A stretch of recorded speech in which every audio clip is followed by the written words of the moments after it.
It's just like thoughts I never thought I'd have, like missing rain.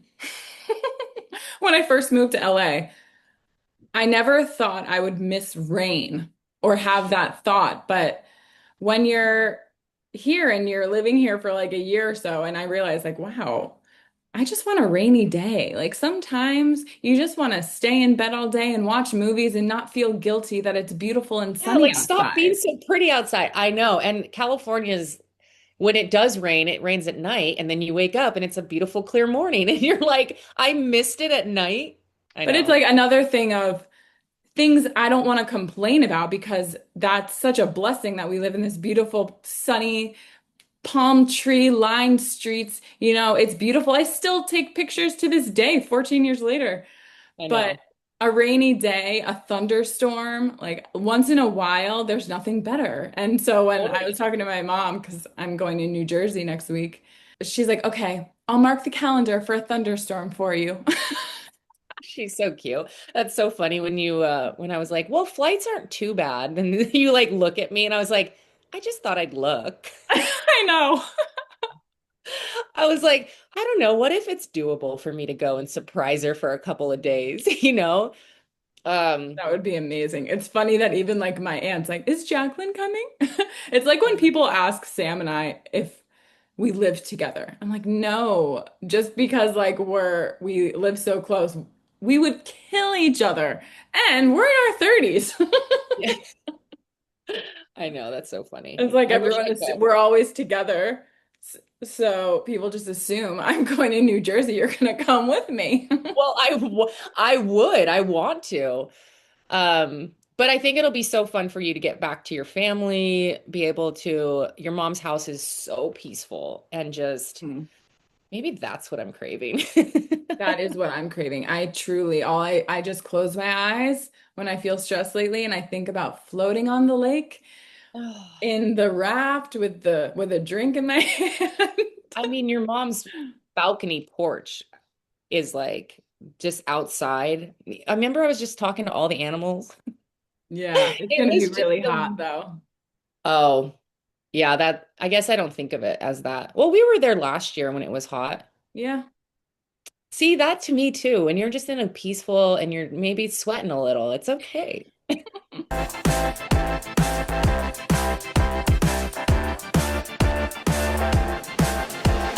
I just want somebody to talk Dodgers to me.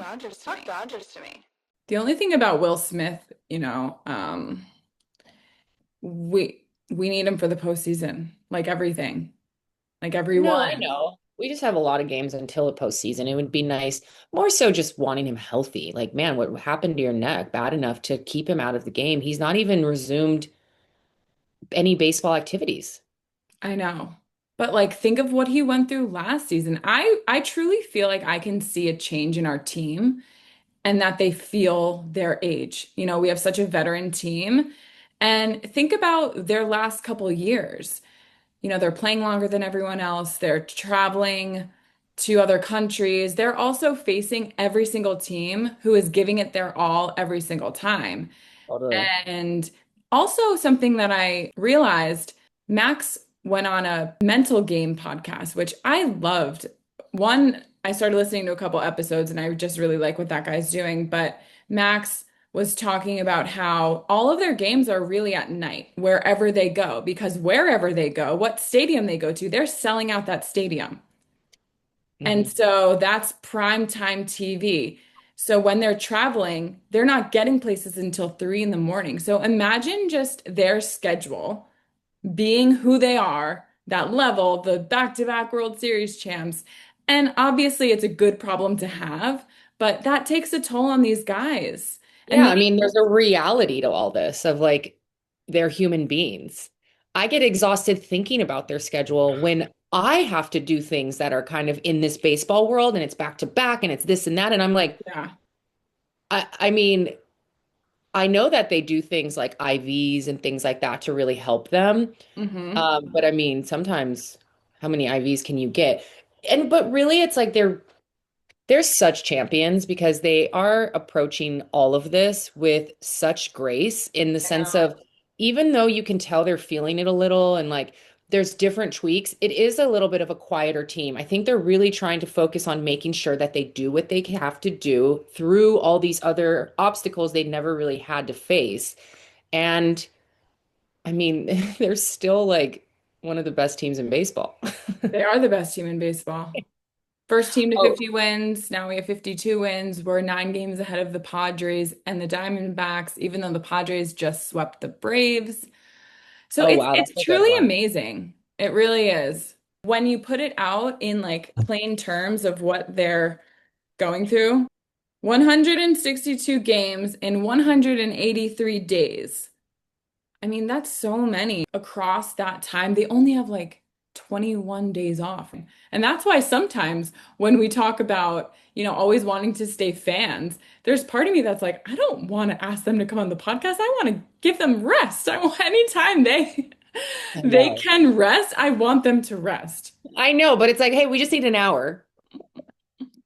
All right. Well, back to our Welcome boys. back. Oh, thanks. Welcome back to Talk Dodgers to me. I'm Melissa Meyer. I'm Jacqueline Ruiz. There's so much to talk about in the Dodger world right now. Yeah. Good, bad, Sad, a little bit, challenging. challenging, real life, real life. I know. Why are you looking at Real me like life. Oh, because my brain, it's just crazy. And I just have something that I wanted to tell you. that? Well, this is your time. But it has nothing to do with Oh, the because this is why challenging when ups we and get downs. together to No, record it's a about video. the wedding. I tried Oh, on the dress. oh, do we like? I do. Do you think it would be a fun? We can't reveal it. We can't? Well, Okay. what if they listen? What if people listen? I think that's just, I Funny. tried it on for my mom yesterday, the dress, and then I go, so picture this. Melissa is going to wear the same color. And then she's like, oh. And I go, do you think that would be like and she goes, that's brilliant. Like, that's brilliant. Okay. I think it would be, if you feel good in it and you like it, I think it could be a really cute vibe. And it's like long and then yours is short. I think it's going to be so cute. Okay, cool. Because that means I don't need to buy a dress, and that is excellent. Well, your other yellow one, and you have, yeah, I know repeating outfits, but you do have some cute ones. And your figure's so great that when you put things on, it's just like, Oh, thanks. guys, we're going to a wedding this Saturday. Sorry, someone had invited us. They are part of the Dodger community, Actually, you and guys probably know them. yeah. I mean, I guess we could tell whose wedding it is. Jem Jem and and John. John. She's her handle's Baker Raiderette. And yeah, they're huge in the Dodger community, the Raiders. They love sports. They're going to 100 different sporting events together. I just think their relationship's so sweet. They're so supportive of one another. She's And going to that's, law school and like, I'm like, yeah, so she's been a genuine supporter, full of encouragement. Every time we see her is just so sweet since day one. mhm, And I totally. know she's such a big supporter of Soul and is always wearing your sequin pieces and shining bright. Yeah, she's definitely a girl's girl and she just supports everyone. And we just get along with people who love to highlight everyone and make Mhm. everyone feel special. And that's definitely um their strength. Can So I'm you really excited. hear the construction outside? No. Okay, great. But I'm excited to go to a wedding with you. We haven't, that's another new thing. We've traveled to Japan, you Hmm. know, we've traveled back. I've met the whole fam, met the best friends. Yep. What else have we done together? Well, our first trip together was spring training in Arizona. That was fun. That was when it was like, okay, yep, this is real. Pink Pony Club. Yeah, we were just jamming. I know Remember we when were, we were outside at night and we look at my shadow and it was like the logo that I've always dreamed to have, yes, which one day we will. I go, don't move. Don't move. I think that's the logo on the wall. I know. It was You so guys will special. see it That one is day. really when our friendship was like, this isn't just like, oh, wow, I really get along with this person, because like I can totally hang with people who I get along with, but that doesn't mean I'm gonna like love them the way I love you. It just That happened. was, and that first time at spring training, just having so much fun at that stadium. Yeah.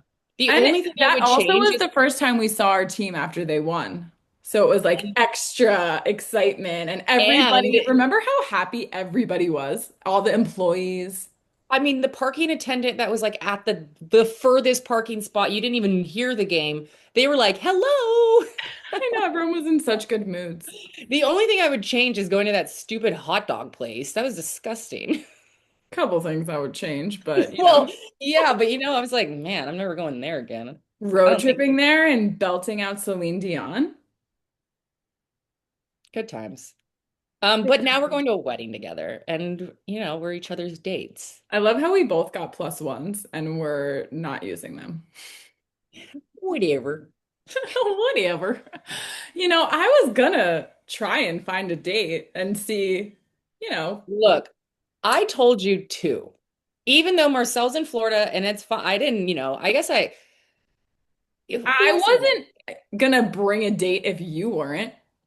I've been I was single for so long in my life, for such a solid period of time. I was everyone's third wheel because everyone wanted to hang out with me because I'm fun. I'm a great third wheel. I'm also a great wingman. I am Well, a also great wing. weddings are a good place to meet people. That's do not bring sand to the beach. And you never know. So, hello. Maybe. Okay, Snell. Hello. Isn't that what he says? Yeah, I love it. Hello. Speaking of Snell, Yeah, tell let's me do a about Snow. quick little injury list update. Mm. I'm not going to go full doctor on you today. I'm just going to give it a Come little on. I love sample. Dr. Ruiz. Remember last season when everyone had a contusion? We were like, what is this? It's like contusion out for a day, contusion out for 60 days. And you're like, Blake Snell is still on the 60-day IL. So he will throw a 15 pitch bullpen session Friday. So at Oh, least okay. he's starting activity. Kyle Tucker is a day to day. It's his back. Where's Tyler Glass now? How's that back doing? Do you Teoscar, think Kyle Tucker is pushing himself too hard because he hasn't been performing at his best? I think it could be a lot of And that. that could be part of why his back is going out. Because there was, I guess, a joke throughout the clubhouse that he's never at his locker because even after the games, he's hitting balls and Is taking that why BP. Miggy posted Kyle Yes. Tucker at his locker? Yeah. Wow. And Well, that's probably it. He's probably just trying to they care so much, and this is what we mean, is like they care so much that they're causing injury because they're trying to work out the kinks because they want to be there for their team and they want to produce wins. And well, now look. I know. But But something like what Kyle Tucker's going through right now is almost where I feel like s- the more BP you hit, I don't think that's going to help. It's more of like the mental reset and maybe giving yourself a break and focusing on anything other than baseball to kind of reset you so that you can like get up to that plate with confidence. totally. But when you're struggling and you make tweaks on your swing and stuff, it's like, at this level, I don't think it's just like, point your toe in a little and see how that works. Like, I really think it's like really how they feel comfortable at the plate. And that is what translates. And when something feels new and off, my guess is that they're just trying to get it to a point where it feels natural and they don't have to think about it. But um, the older I get with my injuries from being an athlete, my lower back is like very touch and go. But I do notice that it's like the littlest things if I'm not stretching my hips the way I'm supposed to, if you're not, making sure your core is tight the way you're supposed to. Like so many things about just keeping your body healthy is what it is, and it's like these guys are going day and day and day. I know they have their stretching routines and stuff, but it's like you do one thing gets tight, and you're putting that much work into something, it's gonna get sore Yeah. and be like, enough. I know. Teoscar, he's still on the 10-day. He's expected to report to AAA Oklahoma City. Oh, Man, the guys miss him throwing some seeds. oh, I know. Did you watch the Backstage Dodgers with Teo and his family? I haven't yet. That's going to be a good one. Maybe Chella and I will watch that Made me after. tear up. It's so sweet. Just his wife and their relationship and understanding their son more and helping him and the way that Teo has really embraced it, it was really special and I really appreciated the Backstage Dodgers doing an episode about that. Yeah, it- it's our Dodgers are really making and I know other teams do it too, and I know other teams have great guys on it and but I grew up with an extremely autistic cousin and seeing my aunt as a single mom, just be there for him and day in and day out. And not all these autistic kids get parents who really dive into them to make their life as great as it can. And, with people like the Peets and people like Teoscar being able to talk about it. And it also shows other families like, man, they're going through it too. Hmm. They have this positive attitude. Like, it just, they continue to touch people and our city in such deeper ways. Hmm. And it's just crazy to me that these superstars are continuously doing this for us. And Because I it's can imagine so many people watching him and being like, wow, for there sure. hasn't been athletes on the TV talking about autism and their kids. Like, it was almost like, did I do something wrong? Like, you feel guilty. You almost feel embarrassed for a man. It's like, what do you mean? Like, all this stuff. And it's so nice to see people just really talking about it and making it more normal. Because I'm sure people going through it on their day in and day out, like, that's helping them beyond even us thinking how much it's helping them. Absolutely. And whenever you hear someone say, like, oh, thank you for talking about this, it's like the more we talk about these things, the more normal it becomes. And it is normal. It is a reality for so many people that there is nothing to be ashamed of. And I know Rodney has been very open about how confusing that was for him in the beginning and Mhm. his journey to really accept this and the place where he's at. So I give him so much credit for the courage to talk about kind of the darker days. And I would be Totally. so curious to know how the Pete family has maybe talked to the Hernandez family, and I'm sure they have. But yeah, it was a Yeah. really special episode. You and Chella will enjoy it. All right, we'll get in on it afterwards. Who else is on the aisle? Everyone. Um, Will Smith, Yeah, he said Sunday that Smith's neck won't travel with them in the his upcoming neck trip. won't travel. Yeah, his neck's not coming with them. His neck's staying at home. Um, but that was with this series, Twins. I don't think Will Smith was there, but I'm assuming he'll go to San Diego. But he's still on the 10-day. He hasn't resumed any baseball. Blake Trinan's on a 15-day, Hmm. right elbow inflammation. Edwin Diaz is still on a 60-day. It was so nice to see the Diaz family at Family Day. I was like, wow, I Yeah, forgot you guys were part of us. I know. I forgot about him. And now we have him to look forward to. So wait, when is he coming back? Maybe? He's still 60-day. Well, Okay, where in elbow, the 60 days is he?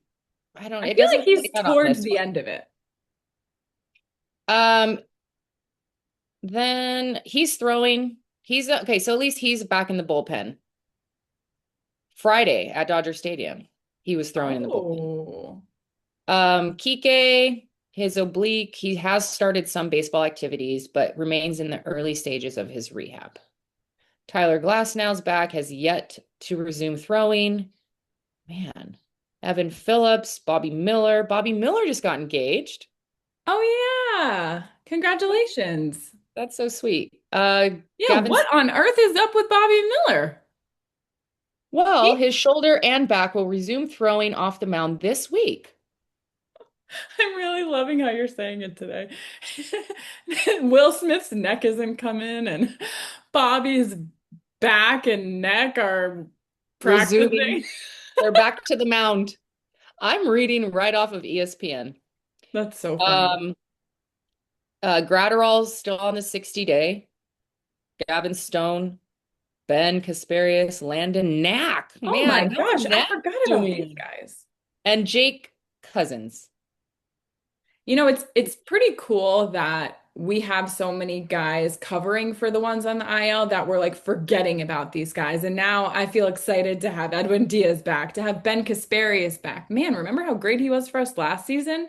He Yeah, was one of the ones like Robo this season that stepped up with all of those pitching injuries we had. yeah, that's true. I know. I was watching The Fan. Oh, Um, yeah, right. you and my mom.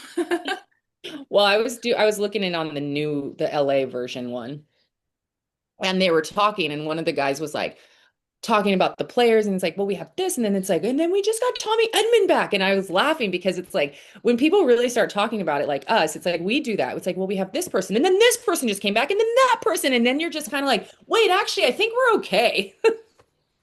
People get crazy, and then all of a sudden it's like, wait, I think we're actually in a pretty good spot still. So you forget our depth. Our depth really runs. Even when Mhm. people come injured, all of a sudden this other team emerges and is playing well. And then it's like the people who are injured are better and come back and then add a little spark. And it's just like, you know?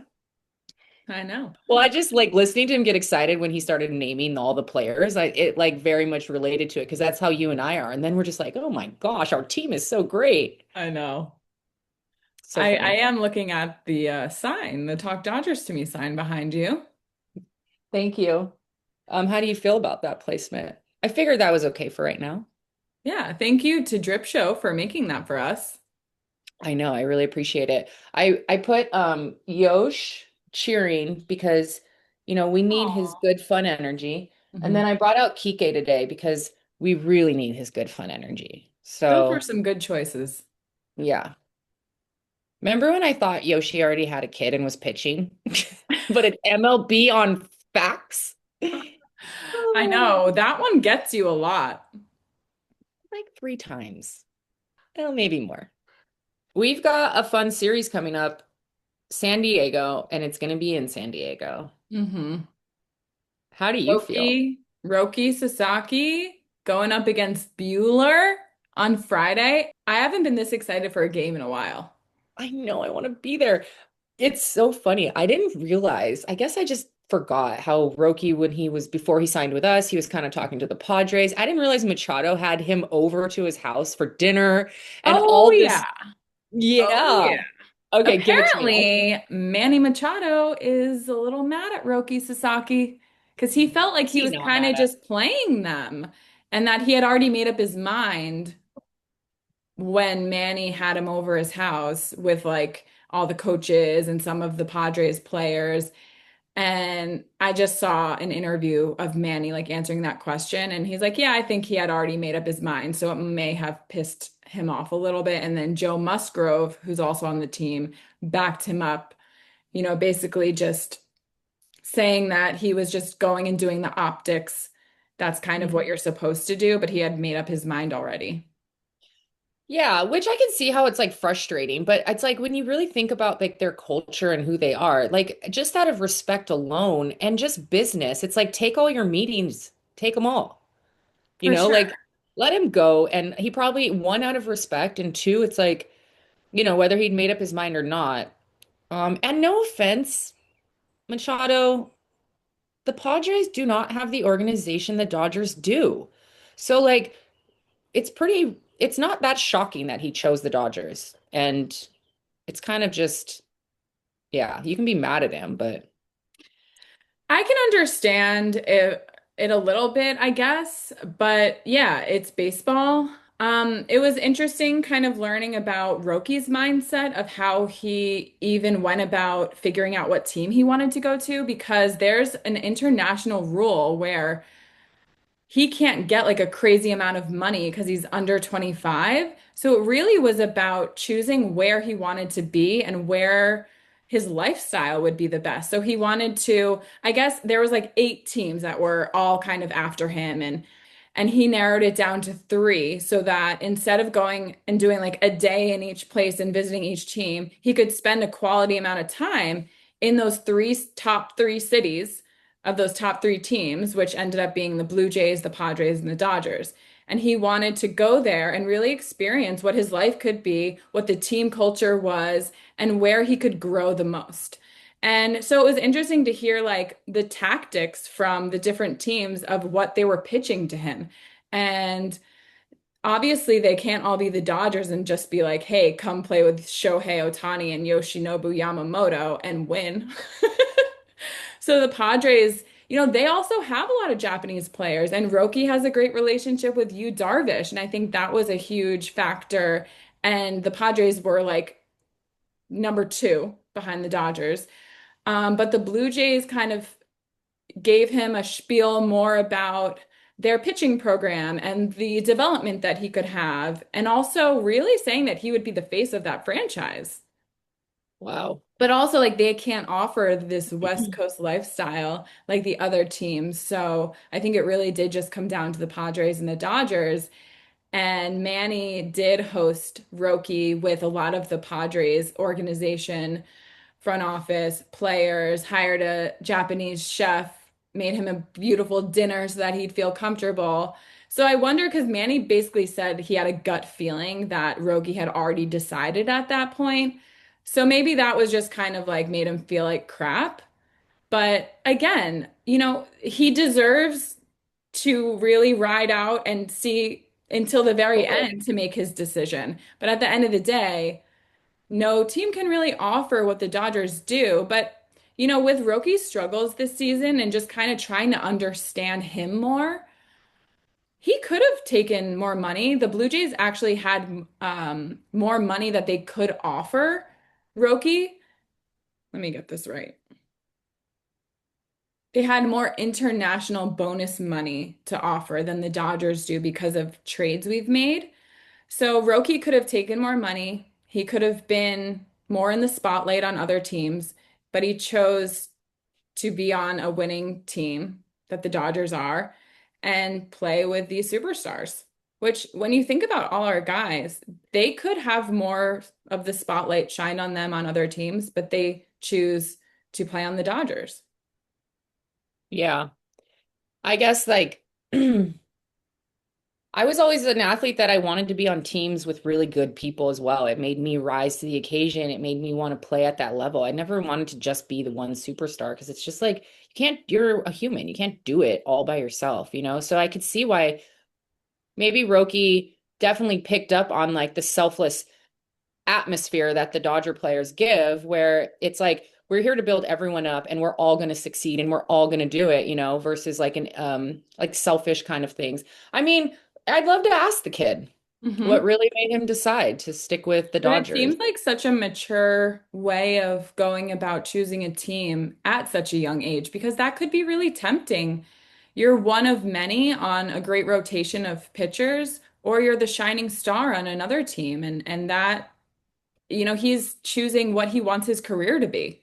Well, I wonder if there was a real conversation with him as well that was like, you know, be careful where you think you already are in your career Hmm. because I don't think he's the face of a team yet. I don't think he's a standalone pitcher yet. I think he needs these years of seeing people of how they're doing it and having that leadership and getting through these kinks. And we have the ability to allow him to still pitch even if he's not doing the best because of our depth and what we have as a team.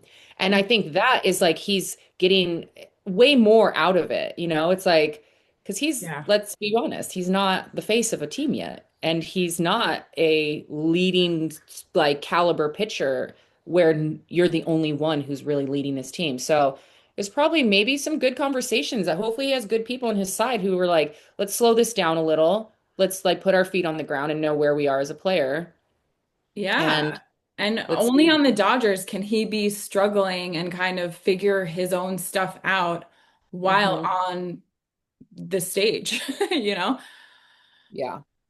Yeah, So totally. I'm excited to see how fired up these Padres players are going to be facing Roki Sasaki for sure, especially Manny. And I'm sure now the conversation of what happened and how they all feel about it facing him. Yeah, I I know, but think they're doesn't going it to just come with feel like some fire. But you know what? We're going to come with fire against Bueller. but low key, it's like this, all this trade stuff happened like 2 seasons ago. And I just love that when it's like they're about to play us, they love to get nuggets in the news and they love to get like Yeah. this like fighting mentality. And now it's all of a sudden like Machado's going to come up and da da da. And it's like Roki and all this. And it's like, dude, that was like 2 seasons ago. Like, let it go. Like, he just is always second to the Dodgers. And I think it just irks him like no other Yep. because you run your mouth and then you lose. It's just karma, people. I mean, you put up a meme of Kershaw, the GOAT, a Hall of Famer who everyone respects, and then you don't win another game against us that season. So haven't you learned? No, look, they're starting beef again. Little Roki, they're trying to get in Although his head I'm and sure that is not the players circulating that video again. Of course, it's, no. media people wanting clicks. How's Tatis doing? Haven't really heard much about him. And honestly, I forgot that he got busted for enhancement drugs. And now this year, He he's not hadn't doing hit a too home hot. run, has he? I don't think he has. And it's almost No like way. how sad to just like we've always said how good you are. When a player's so good and then all of a sudden you hear that they're taking, enhancement stuff, it really is disappointing and really frustrating. Has Fernando Tatis Jr. hit a home run yet this season? If you guys aren't watching our pod and only listening, she just talked into her phone. Oh, he did. He's hit three. How about Alex So Call the other day hitting his first home run? I was so happy for him. Chella's always like, man, those eyes. He was so happy. Like he couldn't have been Yeah. happier with that big smile rounding those bases. We we've become huge fans. He has this like boy-like grit. I don't know. He just like doesn't stop trying 100% at his when he's in, and it's very obvious because things are happening. And we talk about attitude a lot. I love his attitude. He's not the shining star. You know how we talked about Robleski last week? He's not the headline maker, but he's so happy to be on this team and just wants to perform and help them in whatever way they can. He can. So it's just so nice to see how he goes about it. And it just seems like he's got a great attitude. He knows his role. And it's actually making him perform better. He's been so great this season. Yeah, he really has.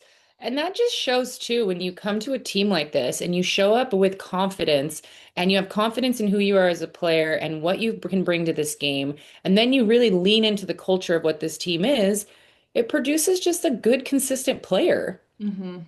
It's got to be so fun.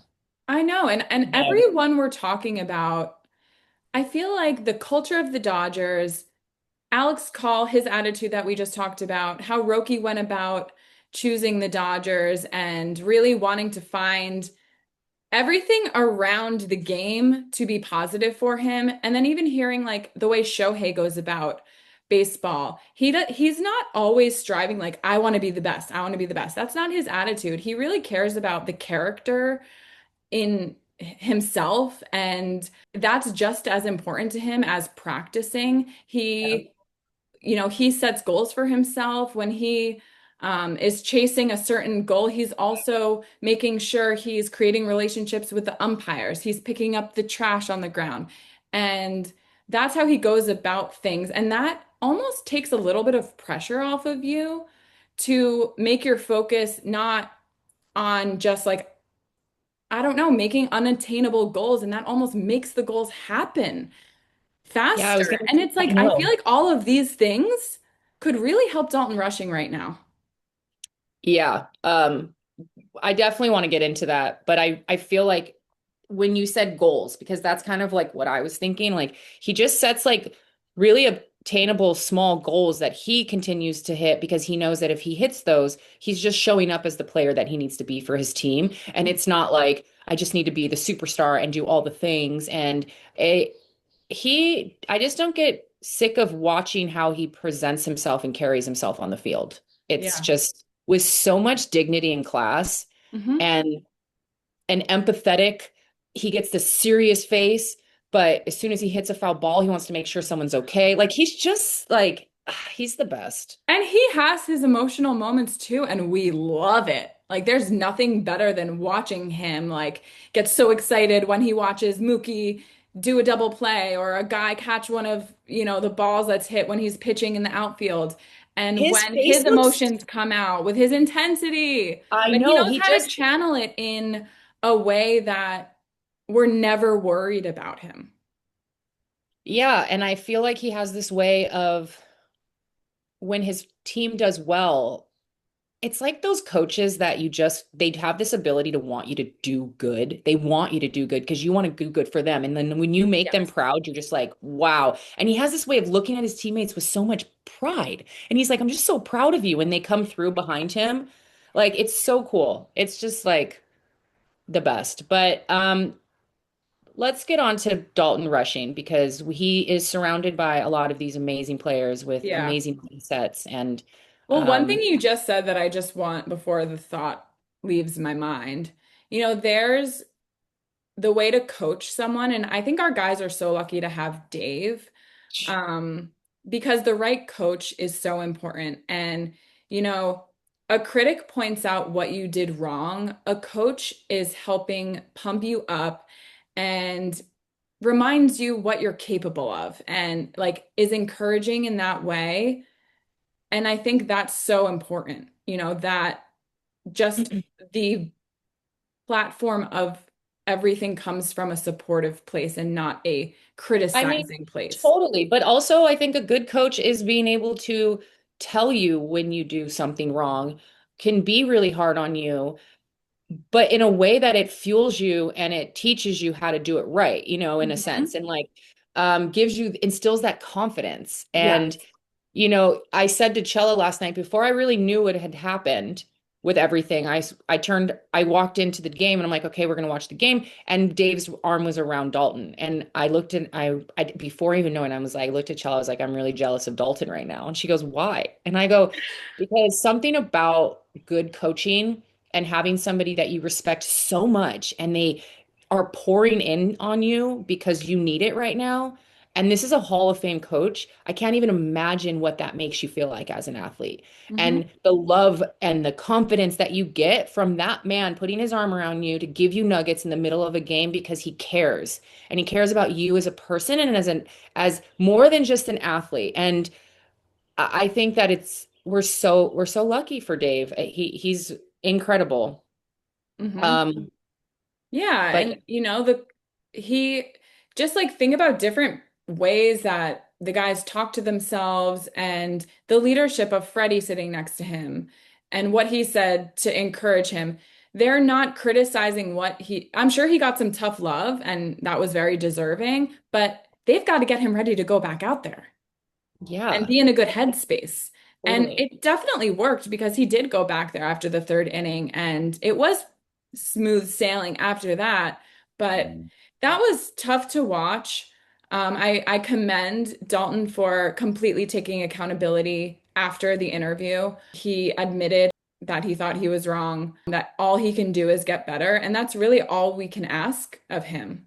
But it Yeah. was tough, and especially with Shohei Ohtani on the mound. One thing Well, Dalton did say is how embarrassed he was, and also that he said, I'm a grown man. I shouldn't need support. And I just want to say, I don't agree with that. And I think he's being a little too hard on himself because just because you're a grown man, it doesn't mean you don't need support.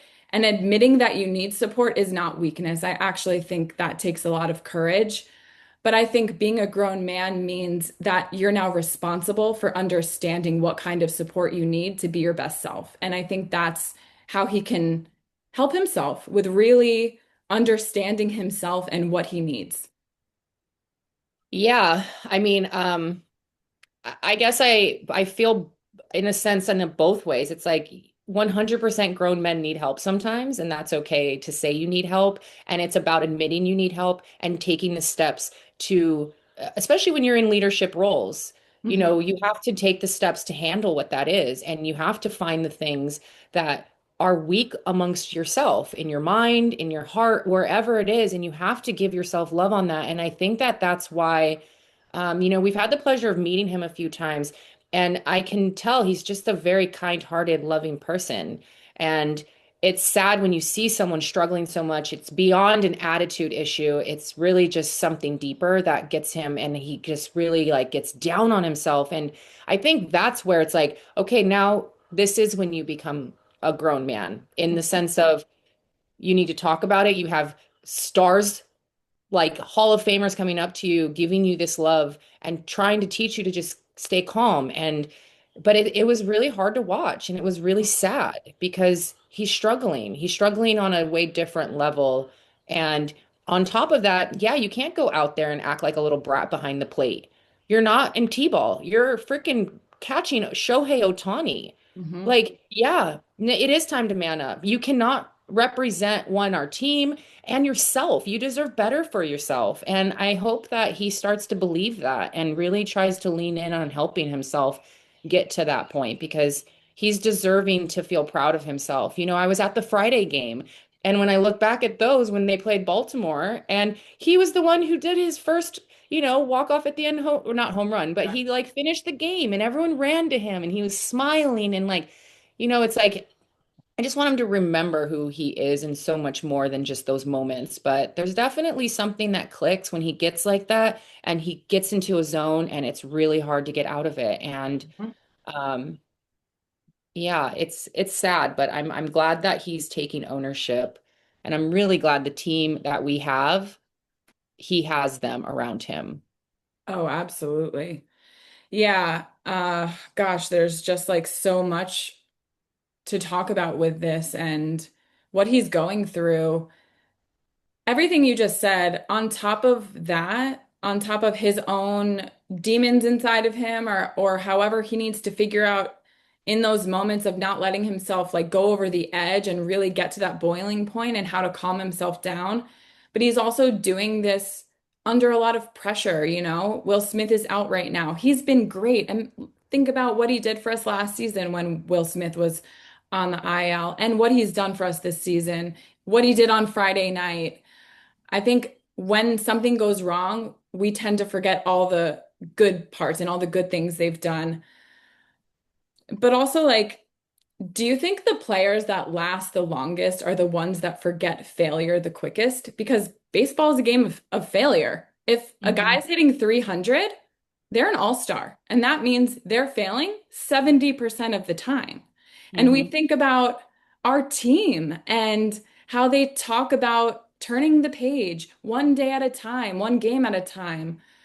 That's almost the mentality that he needs to have in this moment. Okay, I have a day off. I can reset. I've got to turn the page. And I can't allow myself to get to that moment where I'm hitting Totally. a boiling point and I'm going in the dugout and I'm breaking a bat or I'm Or I'm hitting hitting myself in the myself. That's face. what's, just, I felt for him when he just started, because it's to a boiling point of just so much emotion inside. And we've But it's all because felt he that. cares so He much. cares. But, we love his emotion, and I don't want him to completely change his emotion. He's allowed to be pissed at himself and he's allowed to do certain things. But, you know, Mookie has said in other interviews that when he goes home, he's a little bit of a 420 friendly kind of person, because at night when he does that, he can actually sleep and he's not laying there thinking of every mistake he's freaking done. He's able to give himself a break. But I think when you get to a certain point, because like even in the game, Mookie shows his emotion on his face a lot. And Mhm. when he's kind of pissed, and Yep. when he's frustrated, his eyebrow goes up, his lip goes up. Like I was like, Yep. Mom, look at Mookie's face right now. And my mom's like, oh, I hope Dalton, because when Dalton threw it down to second and it was a bad throw, and my mom's like, oh God, I hope he doesn't look at Mookie's face. It's gonna make him feel worse. But Mookie's just like he wears his emotion on his face. So it's like, and I don't think he should change that. I don't mind them showing emotion, but it's finding things that, however it is for you to be able to release, forget about the mistakes you've done and be able to, like you said, let go of the failure and move on with the But success. Mookie also has talked so much about how he's his own biggest cheerleader. And Mhm. I really connect with him on that and love that because our self-talk is everything. There is no other, like, no one you're going to talk to more than the voice in your head. So Totally. understanding what you need to set yourself up for success. I don't know if there's anything more important for us, our relationship with ourselves. And this is so much of what I did when I was doing coaching. It was really the couple of things I was helping almost everyone with was self-love, self-talk, and structuring their days. And that's how you really set yourself up for success. And that voice in your head is either, your biggest cheerleader or your enemy. And understanding what you need is number one. Yeah, But also, we don't have millions of people watching us, and we're not on this stage where every little mistake is scrutinized and everybody is watching. And that just adds another level of pressure and eyes that I'm sure he's not used to.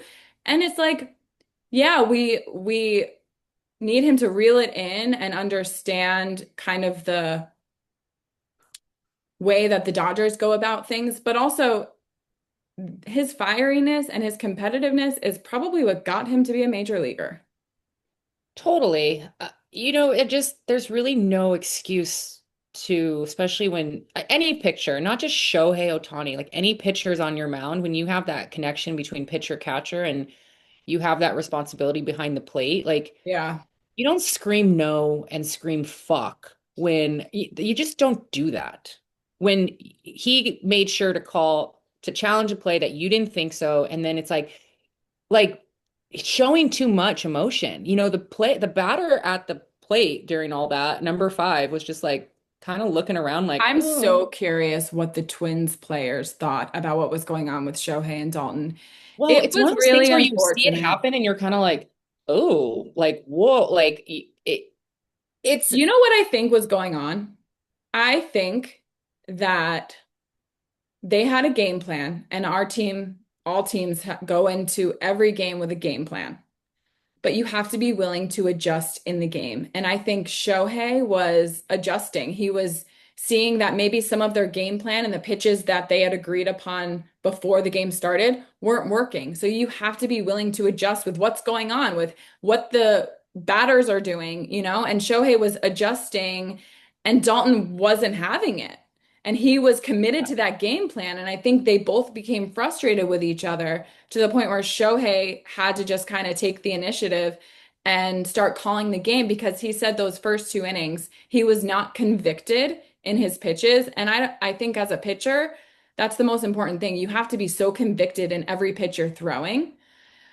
So once he kind of just took control of that after Dalton was definitely not in the not right. I having mean, it. those pitches that he didn't challenge were absolutely strikes. And that's when he went and started hitting himself when Shohei did that challenge and he ended up being Well, right. but not only did Shohei do that challenge, and then he was correct about it, and then it was a challenge, even at the end of the first, he didn't challenge something Shohei was kind of like, hello.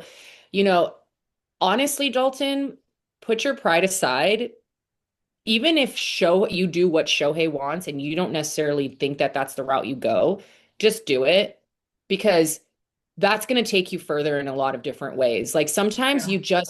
I get it. Like when you feel convicted in something, you know something's wrong. I'm not saying just go with it all the time, just go with it, go with it. But when you're in this kind of atmosphere, sometimes you just have to listen to the veterans that are in front of you. And you have to just be like, I have to trust that this kind of feels uncomfortable, but I have to trust and adjust. Not don't adjust and then give an attitude on top of it and then really show that attitude. Like really, really, I mean, I'm all about putting your emotion on your sleeve, but like, dude, not how we Oh. convey ourselves as a team. No, it was really bad. And I guess when you're in the moment and you're feeling frustrated, it's really hard to take a moment to like take a deep breath and reset. And I can remember like when I was younger, and it's like you don't want to admit when you're wrong in certain moments, but that's, where maturity comes in. And I think he Yeah. has a lot of maturing to do. I But don't know. I the mean, look even on with his face when that wild throw I was happened and gonna the say, Twins yeah. scored. Oh man, I'm always rooting for our guys. I'm always trying to find the positives in things, but that was not okay. To look at Shohei with that look on his face. That's my point is like going through a farm system or being in the minors. It's like this isn't, I just saw, I think they're in Vegas and they're the athletic, the Sacramento A's.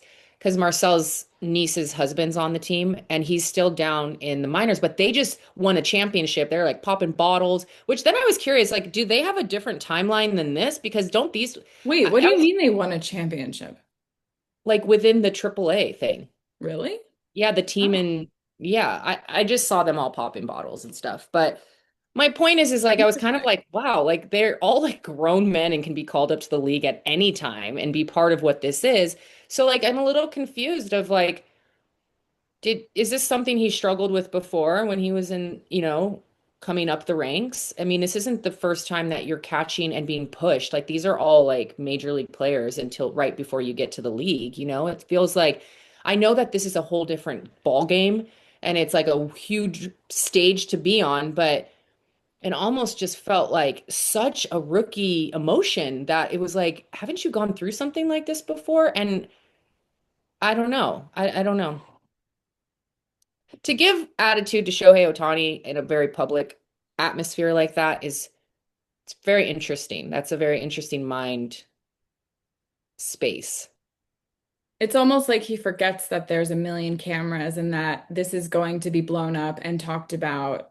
I don't even care if there was zero cameras. Even if I was just a hometown team and you saw that, and you have the camaraderie our team does, and you have a catcher that kind of acts that way towards a pitcher, I feel for him because I know he wants it, and I hope he can channel his emotions differently because he's an amazing player, and I think he Mhm. can be have an amazing career, and I want him to do that. But even if Yeah. there was zero cameras and not one person was talking about it, like that, you just don't act that way. You don't do that to your teammates.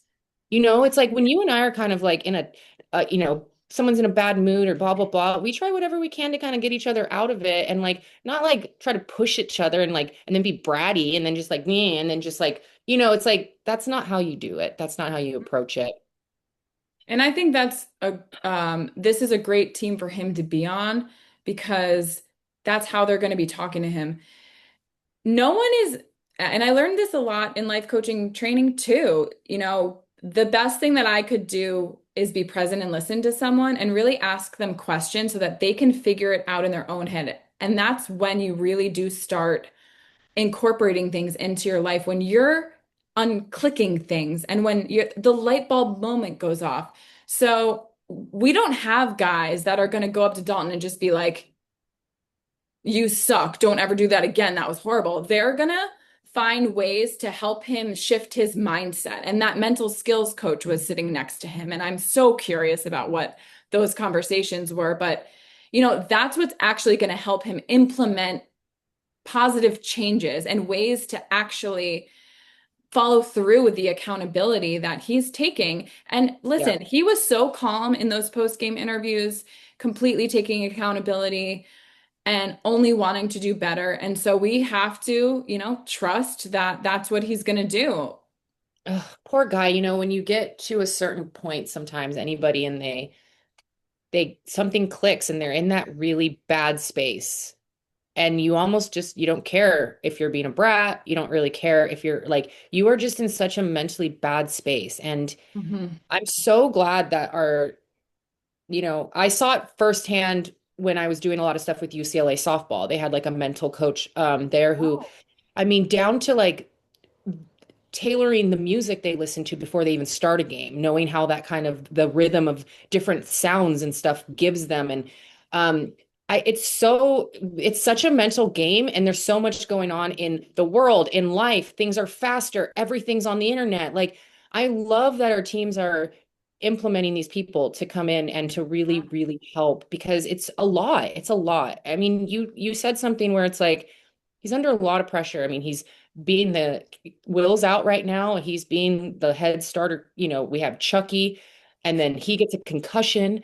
Not Chucky. Dalton gets a We didn't concussion, and even then talk about his concussion. That was only a couple days ago. I kind of thought that too. Like, does it bring on a little more irritability sometimes and like the healing like all of it? And it's true, there's times where you're going, and you're in a routine. And then on top of it, the littlest thing can make you just feel like the whole world is coming down. And it's a horrible feeling.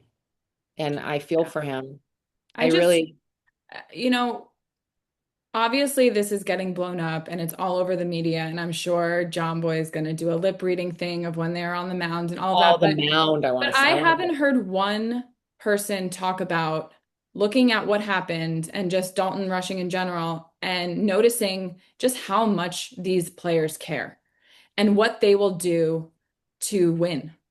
And he got hit in the head the other day. You know, the ball, the like foul tip hit him in the mask. And it wasn't until he started showing signs a couple innings later, because he stayed in that game.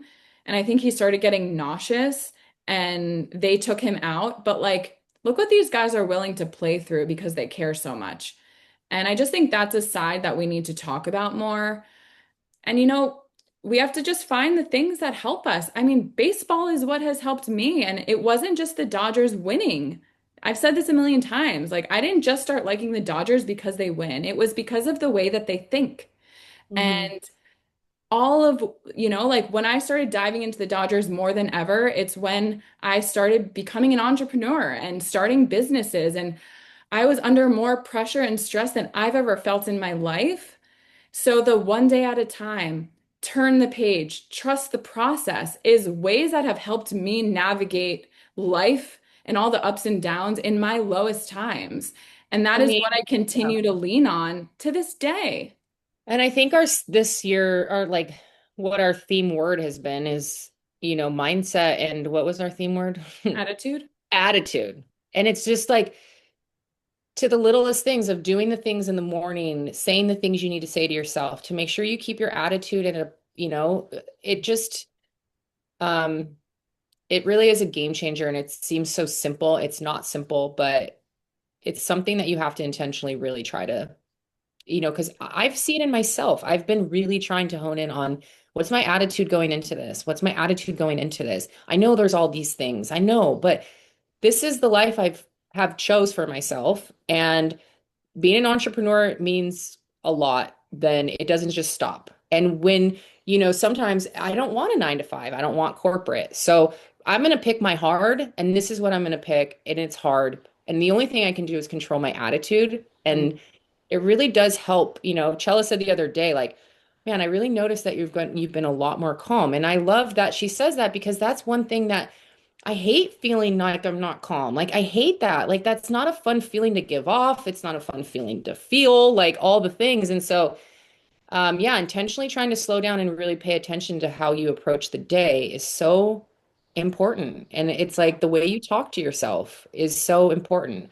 Hmm. Um, I was just listening to this girl say that she's been in Europe, and so she hasn't been on her workout game as much and all this stuff. And then she comes back to the States in like a week, but she still has a week left. And so she woke up on like Monday and was like, I'm gonna go to a gym here. I'm getting back on my things. And it's like the whole first half of her workout, she's like, all I did was listen to like a self-help tape of like positive affirmations and just really talking to yourself, being like, no, I can do this. I can do this. I'm capable. I know it'll make me feel good in a week. I'm going to do it. And like, she's like, and sometimes you just have to. You have to put on those things, say the words, and push yourself through it by talking yourself through it. And you're going to come out on the other side so proud of yourself, and it's true. You have to do it. You have to actually really do it.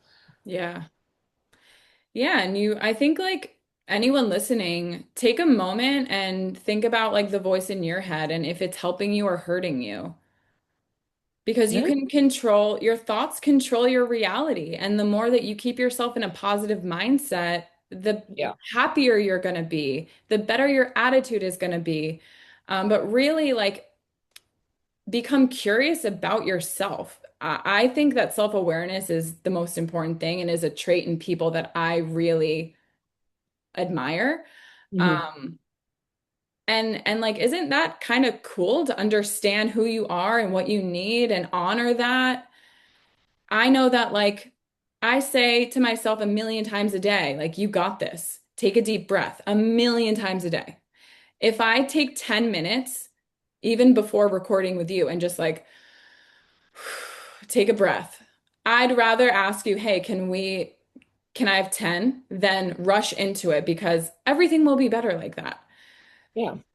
No, totally. I mean, even the other day when we went to the pawn shop for our thing, I had come to you first and we recorded some stuff. And it's like, so I had to pack for the whole day. It's like, we already have issues getting outfits together. And then it's like when you have to do it, like to make sure, because it's like, I can't just go in my closet. But I told myself, like, no, pick an outfit no matter how you really feel about the outfit, have confidence. You know you look good. Show up and just enjoy it. Just put on the outfit, rock it, and just enjoy it. And it's not going to be your favorite outfit.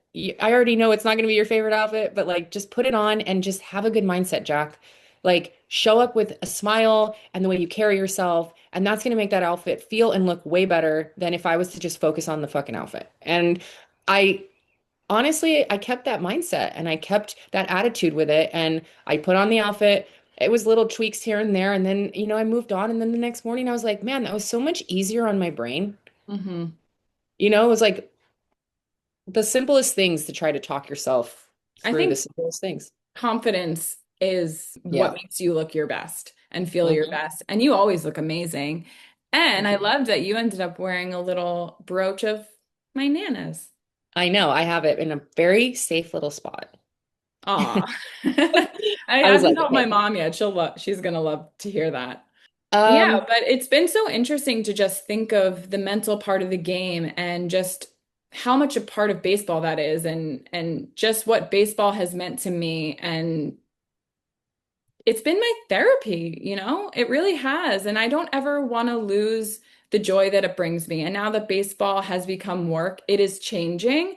And I am so motivated to protect my fandom because mhm. being at the stadium, I'll never forget. It will always come back to me. That first World Series we won, and I'm at the celebration, and I'm taking content and blah blah blah, and I want to update our stories, but I was like, no, put down your phone. You deserve to enjoy this as a fan with everybody else, and that feeling a part of something and that connection. I don't know if there's a greater feeling than that. No, there really isn't. I've always admire when they show different sports games, mostly golf and things like that, where it's like everyone's looking and watching it happen and no one has their phone out.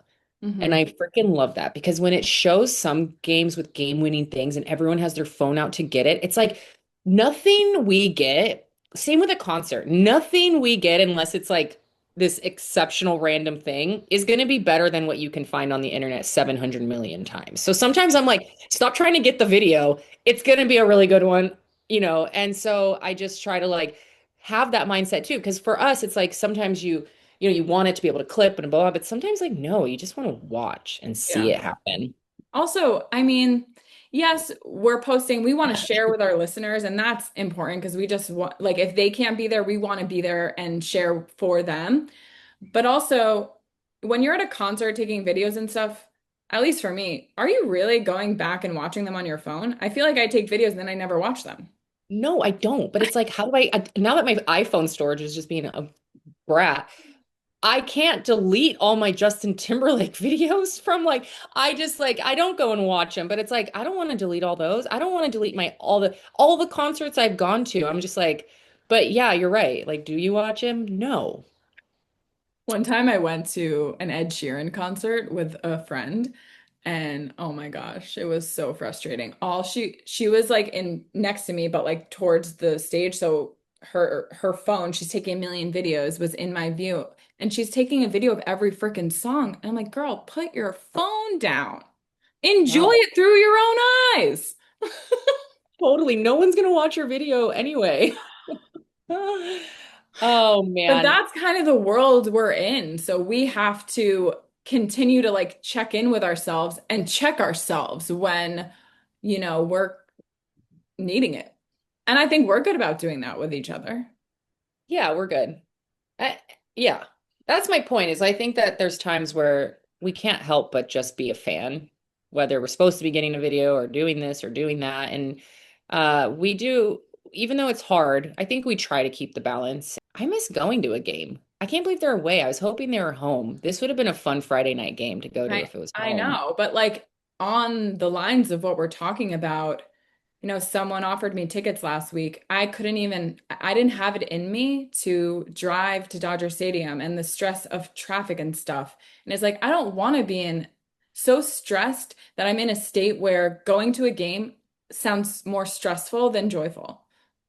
And so, Maybe like, you need that to was move. a moment that I needed to really check myself and figure out what I needed because I didn't want to feel like that anymore.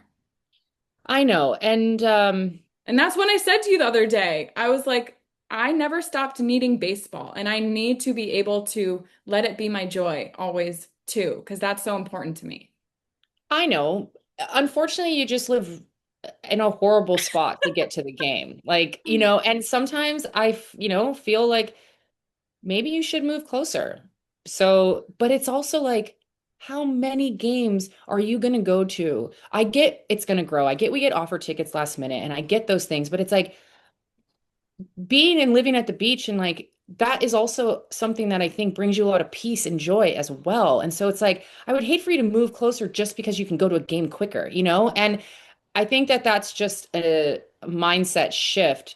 I also think right now where we're at and where we're trying to be with the show and everything like that, going to a game isn't always, yeah, it's fun and it's great, but it isn't always like super ideal. So it's more of like, maybe adulting a little of like, I don't necessarily need to go to this game. It actually is going to be a little bit more of a stretch and I can watch it here and like that's, we also last minute tickets are hard. You're mentally kind of doing a lot of things and you plan out your day and it is really hard to just drop everything and kind of be like because it's like a process, even going and finding places to watch World Cup games. It's like I mean, you have to start think the way that these teams are like when we threw our 33 taps, we had to get there at like 2 p.m. The game wasn't and it's because you have to really put your whole day into it. And sometimes we don't have the time to plan that, and Yeah.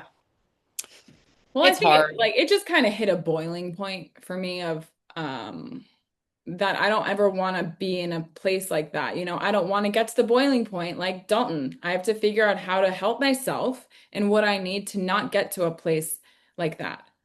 But also, I've never felt like there are not enough hours in the day than I feel these days. And Mhm. and that's as exciting as it is, stressful. But like it's all leading to something amazing. And I know that, and that I'm always reminding myself of. And I know that I'm hard on myself, but it's because I believe in myself so much in what I'm doing, and I hold a high standard because I know I can achieve it. And that gives me confidence as much as, it is a little bit tough sometimes, but Yeah. very lucky to have you. And it's interesting to be talking about it all in real time as it's happening. Sometimes I I'm like, know. I don't know how it comes across to the listener, but I wear my heart on my sleeve, and it's really hard to sit here and act like everything's okay when I am struggling. So I always appreciate the people that are willing to open up and share. That's always been what's helped me not feel alone. So I hope that people can understand kind of navigating, staying a fan always, and having that be number one. Yeah. Um, We have such a great team, and that's why I wanted we to have do. a podcast about them. And we're doing great. And We're doing great. I am so I am just geeking out at what the World Cup has brought, what our Dodgers have brought, what I am like so in this like I'm gonna just dive into sports. It brings the people together, it brings the world together. People really need that. The love that everyone is having in these streets is so fun to watch. Yeah. And I'm just like I'm just so excited. I mean, Mexico just advanced. We have USA playing today. It's like these all these different cultures. We have Ecuador. I gotta shout out Ecuador because Jaime Harin is Ecuadorian and his grandson is in the world of soccer. And Yeah. I came across their story and um he was like, Stefan was like, we just need Ecuador to win, and you get caught up in all these teams that you are, and it's like your cultures that you're rooting for and all the things. And like Mexico, obviously USA, and like for me, Argentina, like Argentina is just great.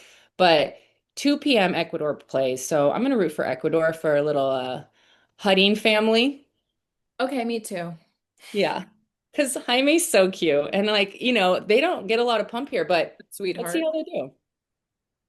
But yeah, I'm just excited for the energy that is outside. And I think it's a beautiful thing. It And really is. It yeah. really is, especially the last couple weeks. Mhm. We talk about this all the time, but what sports does and how it brings people together and to see how excited everybody is about it is so much fun. It is. And it's like you start learning about like you can't this is why I don't get when people like hate on us for loving the Dodgers when they're doing so well. It's like when you see people passionate about something, even if it's not your country, like how do you not get into how passionate they are? Like it's so beautiful and it's so fun and it's like um yeah, it's a really beautiful time right now. And I think having the World Cup in the United States, it couldn't have come at a better time for where we all are at. And I think what people are really craving and really want to feel, and they want to feel the unity no matter Yeah. who is playing and what's happening. And it shows throughout the whole United States. And Love it's so always fun. wins. Love always And wins. I think maybe we needed a reminder that we all may have different opinions on things, but there are things that unite us all and bring us together and have and connect us, and that, supersedes everything else. Um, do we want to tell them about our pawn shop adventure? Yeah, let's give them a quick little pawn shop and then we'll do Yeah. our player of the week. Okay, let's do it. Pawn shop. We have talked about them before. We actually did like a fun little thing with them at Benny Boy Brewing in on an opening day. Mm-hmm. Um, Fun but day that was. such a fun day. But we got connected with this bar, and it's basically a brand new bar off of Melrose in Hollywood. And it's just this like their whole vibe is a very upscale place to be able to go watch a game and Mhm. it be a bar atmosphere, but delicious food, really cool, like I'm still ambiance. thinking about the food. I mean, I think what was so cool, and we were sitting there kind of having this thought. Usually, when you want to watch a game, you're going to a sports bar and you're getting like bar food, chicken fingers, burgers, stuff like that. For us, like we also are trying to maintain a social life and go out with our friends and stuff. But usually, if we're going to a dinner with friends, it's like, okay, we're keeping track of the game on our phone. Pawn shop is somewhere you have both. You're watching, they have 58 TVs in there. There's a TV everywhere, but you're also having the most amazing food coming from a James Beard award-winning chef, and everything we had was amazing. So we got connected with Pawn Shop through my friend Mark, that we used his studio a couple times to record the podcast. Mhm. And he's doing the social media for Pawn Shop. And then when we went to Benny Boy Brewery, we realized that my former Spago manager is the GM at Pawn Shop. And it's just a million different connections. So many Um, connections. I know it's so we fun. yeah, now we're, friends with all of them. We got to go there and experience and like walk through while it was under construction. So to walk Yeah. in and see it all come to life with, It was like it exceeded it was like perfectly the way they described it. It came Mhm. together so beautifully. It's not too much, it's not too little. Looking up and seeing like the different suites with the TVs going, I'm like, this is going to be so fun. Yeah, Um, are they doing anything tonight? Is that where we watch the game? Are they doing another family I know. friends and family Honestly, night? I think if you're down, I would go there and watch the game. Yeah, I think that would be a fun place to watch. Let's ask them. Okay. But yeah, there's such genuine hearts behind everything that they're doing, and they just want to bring something really cool to LA. And this really is elevating the sports bar game and giving you kind of everything you want at the same time. It's on Melrose and Cahuenga. I don't know exactly when opening day is for the public, but we will keep you guys updated. But we can't wait to keep going there, and hopefully But we for will now, visit you guys. we'll eat the We'll what was try the everything and let you know how it is. I'm still thinking about those fries. I mean, I saw somebody on their stories got that tomahawk pork chop, and it's like, so, okay, I guess I was thinking, like, the tomahawks are like so big. It's Yeah, just like smaller and then it's sliced so good. And I'm like, I need that pork chop. We're having it tonight. I saw it on the stories. I actually screenshotted. I was going to send it to you, and I'm It's sure so you'd be drooling. But yeah, so we tried pretty much every cocktail. Yep, I went from whiskey to tequila to vodka. I was They like, were all whatever. delicious. I love all the names of the cocktails. One is like take me to the ball game or Yeah, one's line knock it dry. out of the ballpark. Wow, I'm really butchering this. I think it was one was line drive, and then I stopped asking. You're right, line drive. I was completely wrong. Knock it out of the ballpark. We had the artichoke, this eggplant dip, uh, Fries that were fried in beef tallow. beef tallow. So you girls are eating, getting skincare. That's probably why I'm like, feeling a I little know glossy. everyone was saying at the same time that we're gonna have great skin because the fries were cooked in beef tallow, but also that honey Dijonnaise dipping sauce was incredible. And listen, I love fries, but like I I'm more of a dessert person than anything else. I can't stop thinking about them. They were amazing. Well, so we went to the family and friends, and the whole point of it is to give feedback. And Melissa, before it even ended, was like, "Do you think that they have a card for feedback?" And I think she really felt that way after she found out they were only offering cheesecake. I know. She was like, "I think we're gonna need more dessert Chocolate. options." No chocolate option? Well, that's only what they had that day. Yeah, yeah, yeah. And they didn't offer everything on the menu that day. So, it's just more of an intrigue to keep going and trying more things. All I know is I can't wait to have a caviar hot dog.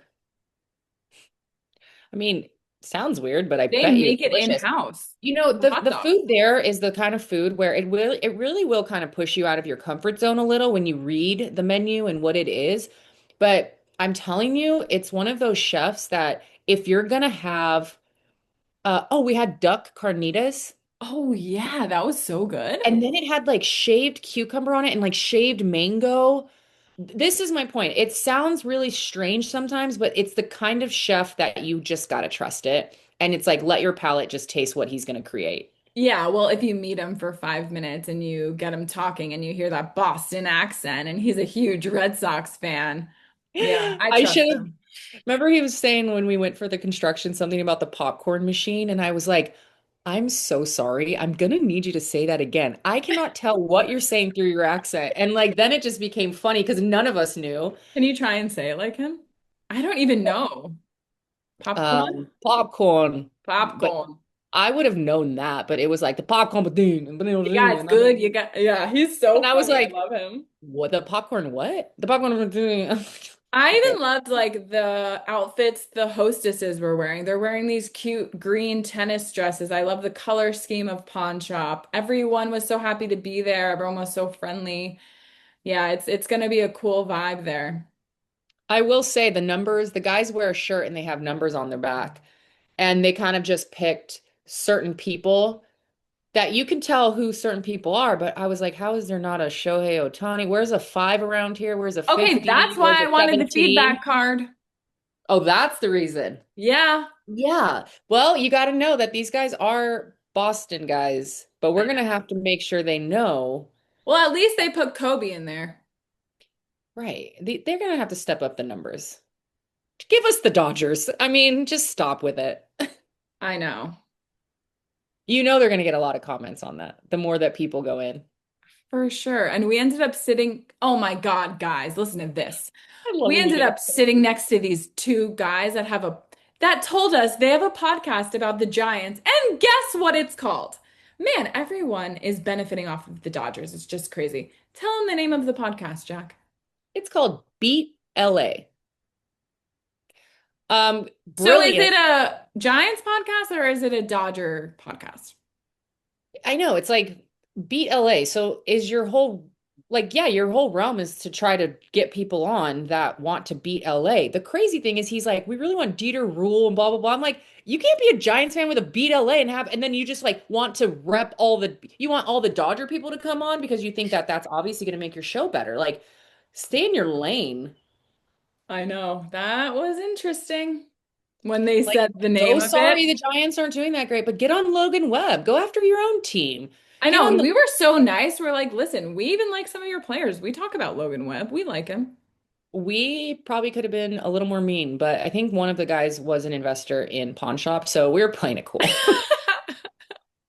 They were really fun to They talk were to. really nice. Yeah, I think they were pleasantly surprised to know that they were sitting next to two girls that are such baseball fans because it was such a seamless conversation. And the guy was like, "Man, I'm so glad I sat at this chair." I know. Okay, should we do player of the week? Yeah, one, two, three. Just kidding.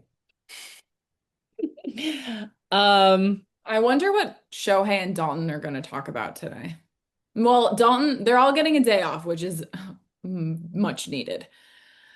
I yes just and no. wonder, I feel like that I feel for Dalton. I hope that they do talk or they talked last night at least because to sit on a whole day off, I know it's healthy sometimes to give space and stuff, but like it's also a lot of anxiety. Sometimes it doesn't necessarily just sit. I don't know. I don't want him to dwell on it. I want him Right.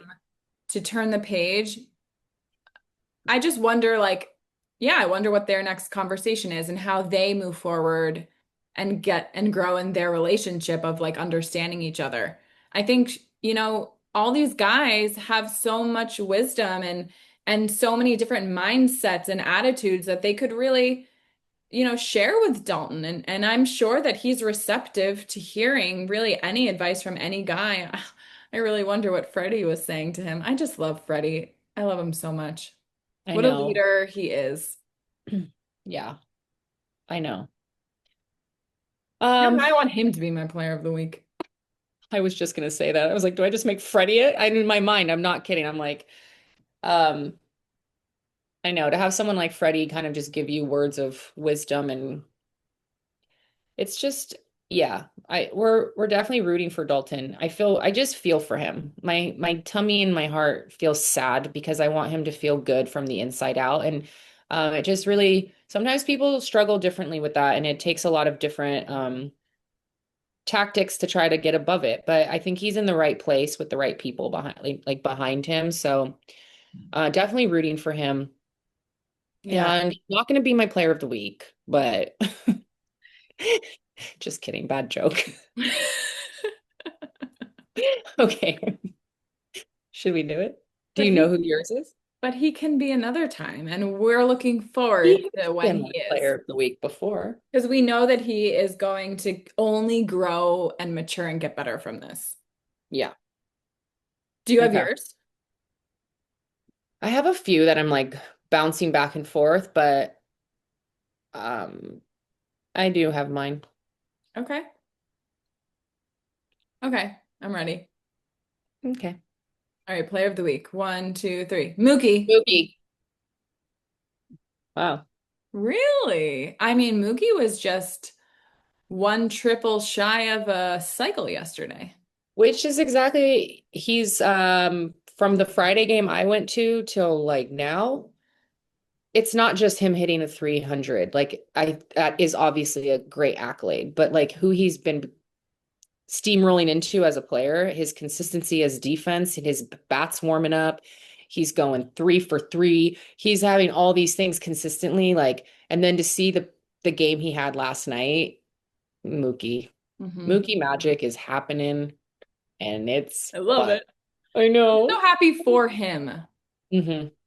And maybe Mookie should just share kind of how he dealt with all that he went through, People are so hard on these guys and he hears it, but he has a way of like staying within himself and just blocking it out and just doing what he needs to do and it ends up working out. They trust the process. Hmm. Yeah, I mean, we know when Mookie's not happy and when he's given the answers at the end of the game, and it's like, I mean, I mean, I love that he's who he is, but he's such a good leader. I'm just so proud of him. And I think I every game know. he's just getting better and better. And it's not even anything crazy. It's just like consistency of he as a player. And he was my player of the week. We love Mookie. We love Mookie magic. Yep. And he's doing charities. He just had his pickleball. It's like it did so well. And he just is the best. I Don't really, worry, really love. Mookie, you may have forgotten to invite us this time, but we will practice and we will be ready when our name is called. We will be ready. And he just had his family, his bobblehead. Oh, that was Friday. Did you get one? Like I got one. I got both. I got us one. Yeah. Nice. Yeah. Um, And his family threw out, and his little boy threw that pitch, and he was just the cutest That was thing. the cutest. And And that his was a little good throw. yeah, I mean, the little girl when she posed, like she made like a funny face and like, So and cute. it's such the age that she's at, sometimes I'm like, little kids get all funky in photos and I'm like, stop ruining photos. But like that was me. I remember my uncle being like, will you stop with that face? And I'm like, That's so funny. so cute. She was in a commercial or something with Mookie. Yeah, yeah, she was. She's a I was little gonna say the Toy star. Story thing, but I don't know if it was Toy Story. I want to see Toy Story. I know the Hernandez family went to the thing and like Taylor Swift performed and all that. I'm sure Penelope was just like, oh my gosh, this is so fun. What a life. She is the cutest thing. Ah, their little boy is so cute. Do you think he's gonna be a little mook? I mean, a little Kike. I hope she's like Kike, and It seems like she is. She seems silly and quirky like him. I love it. All right, well, Well, we will end on this. Whatever you're going through, you can do it. you can. Just like the mug says. Actually, I can. Anytime you're doubting yourself, you have the ability to switch that thought and cheer yourself on. And you know what? Anyone listening, we're rooting for you. Yeah, we are rooting for you. And if you And need root a little for boost of us. encouragement, message us. I love giving boosts of encouragement. Me too. It's one of our strengths, Mhm. no matter what we're going through, because it makes us feel better. It's almost like the self-talk we need. Absolutely. Yeah. Absolutely. And everything we talked about today, this is what baseball means to me. This is the more than baseball that is the heart of this show. And so I'm really happy to be talking about it with you. I am too, and it just so happens to also be Men's Mental Health Month, Hmm. which is amazing.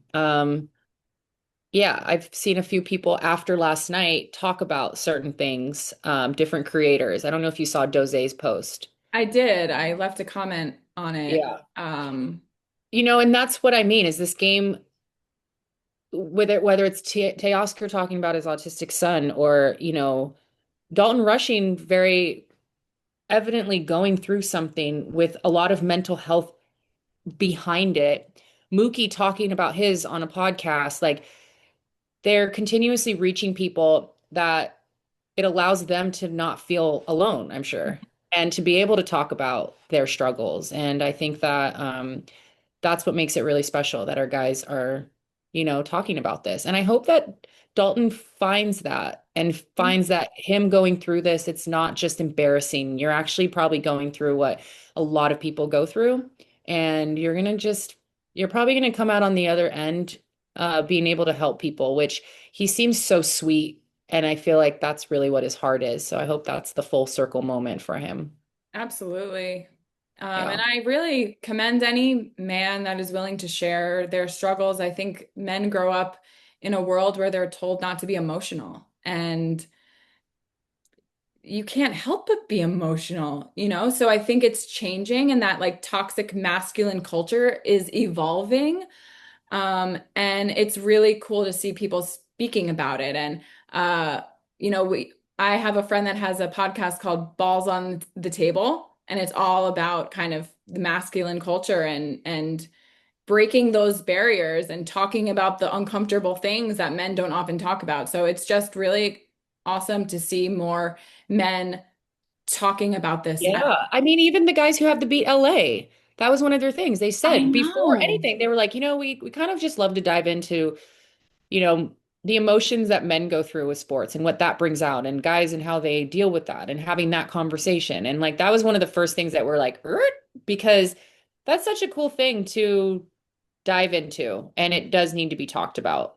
And sports is it's again another way to bring people together to be able to talk about these things in a comfortable way of getting to the bottom of it. So hats off to everyone.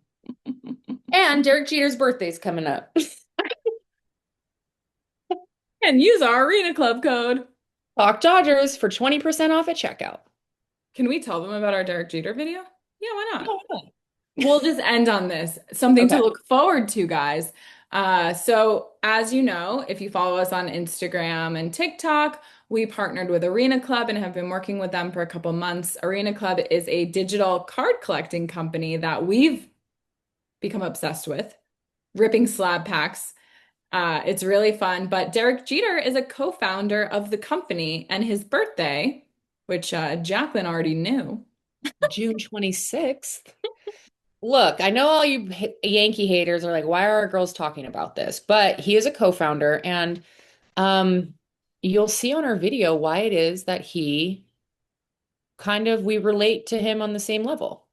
Yeah. Well, they asked us to make a video for him and his birthday, which was really cool to even be asked because then we're thinking, wow, Derek Jeter is going to see our video. But he, just like I'm sure so many people listening, no matter what team you root for, watching him is like watching Kobe, the GOAT and how he carried himself. He's someone that made us both love baseball. So it was a really cool thing for us to be able to do, and we had fun doing it. So look out for our video on Friday and use our Arena Club code. Talk Dodgers for 20% off at checkout. Guys, it's actually cool because then you can go to our showroom. We're trading with people, we're talking about it. Even if you're just learning it, it's a really fun time to kind of learn because you have people like offering you stuff. It gives you exactly what it's worth right away. So you can kind of start learning what cards are and da da da. Won't get rid of that Chris Sales one though. I did. You did. Oh Listen, my. this guy kept offering over and over and over again. So you know what? He must really, really want it. And I thought, okay, fine. I'll take the money and you can have the card. Okay, that's okay. Chris Sales sailed away. Oh, yep. Bye bye, Chris Sale. And on to The San Diego Padres. we got Ichiro Oh and yeah. a rookie Jung-Hoo Lee card yesterday. So that's in our showroom now. And now I cannot wait to grab a seat and get my popcorn ready for Padres Dodgers Friday night. Sasaki versus Bueller. I'm really excited for that. Fired up. Friday, you might just have to make it a whole day here. We've got our downtown LA meeting. We got a few other Yeah, things we're gonna do. I know. Yeah, we Is got to it an figure early this game? out. What Us. time's the game on Friday? Um, Probably normal 7:10 because it's here, not East Coast. I mean, I'm sure it's 7:10 because everyone's going to be watching it. 6:45. All right, cool. Oh, okay. That's a little easier. I'm just saying, when sometimes the game's too late and you're like waiting around, it's like, and then sometimes it's way too early, and then all of a sudden I'm like, I know. and I try to not have, okay, we're going so long. Oh, I Anyway, know. I'm scared. I'm okay. Guys, follow, subscribe, comment, share, all the things. You know that's the best way you can support us. And we love you guys so much.